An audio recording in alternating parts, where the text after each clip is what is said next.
I come to the sixth pillar, Honourable Speaker, minimum government, maximum governance. Honourable Speaker, sir, this is the last of the six pillars. This will outline plans for reforms in one of our core principles of minimum government, maximum governance. We have taken a number of steps to bring reforms in tribunals in the last few years for speedy delivery of justice. Continuing with the reforms process, I now propose to take further measures to rationalize the functioning of tribunals. We have introduced the National Commission for Allied Healthcare Professionals Bill in Parliament. National Commission for Allied Healthcare Professionals Bill in the Parliament, with a view to ensure transparent and efficient regulation of 56 allied healthcare professionals. Additionally, to bring about transparency, efficiency, and governance reforms in the nursing profession, the National Nursing and Midwifery Commission Bill will be introduced by the government for passing. To have ease of doing business for those who deal with government or CPSEs and carry out contracts, I propose to set up a conciliation mechanism and mandate its use for quick resolution of contractual disputes. This will instill confidence in private investors and contractors. Honourable Speaker, sir, the forthcoming census could be the first digital census in the history of India.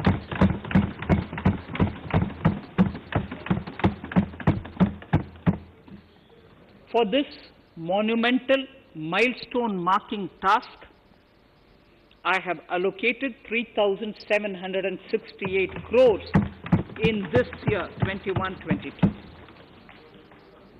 Honourable Speaker, Goa is celebrating the Diamond Jubilee year of the state's liberation from Portuguese rule.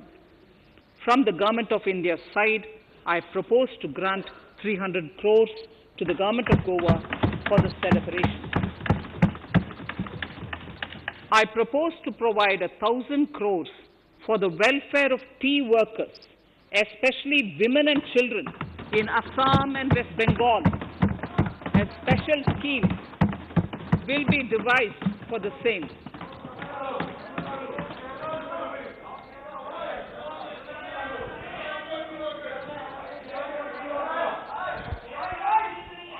Fiscal position.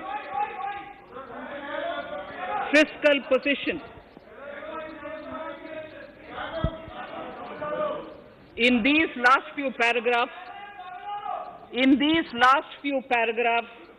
of part A of my speech, I draw the attention of this august House to the fact that at the beginning of the current financial year, the pandemic's impact on the economy resulted in a weak revenue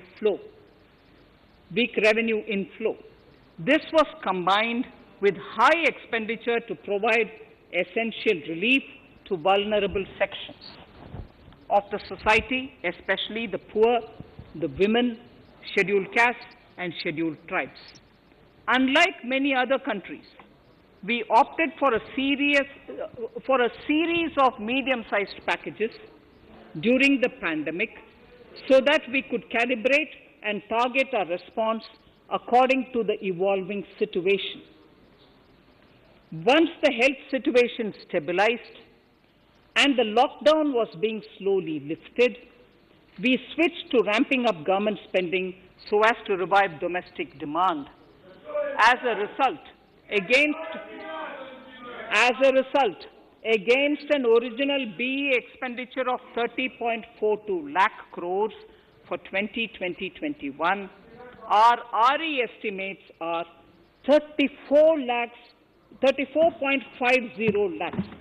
30.42 now within the year going up to 34.5 lakh crores. We have maintained quality of expenditure. The capital expenditure estimated in the RE is 4.39 lakh crores as against 4.12 lakh crores in the BE stage. So the beginning of the year we had marked only 4.12 lakh, whereas it is 4.39 lakh crores as we end the year.